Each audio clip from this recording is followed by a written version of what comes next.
ஏனெனில் தேவனே தம்முடைய தயவுள்ள சித்தத்தின்படி விருப்பத்தையும் செய்கையையும் உங்களில் உண்டாக்குகிறவராயிருக்கிறார். பிலிப்பியர் 2:13.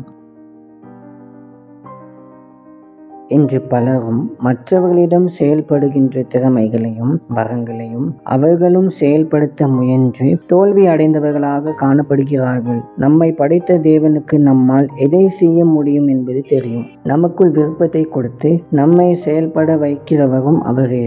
ஆகையால் தேவன் நமக்குள் வைத்திருக்கும் திறமைகளையும் வரங்களையும் நாம் தேவனுடைய பெயர் மகிமை அடையும்படி பயன்படுத்துவது கவனமாக இருக்க வேண்டும்.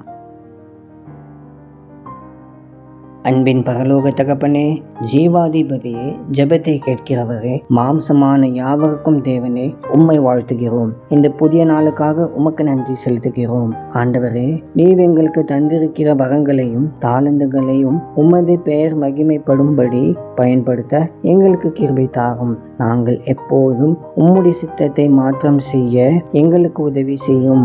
இந்த நாளின் தேவைகளை சந்தியும், எங்களை ஆசீர்வதியும். இயேசுவின் மூலம் ஜெபிக்கிறோம் பிதாவே. ஆமேன்.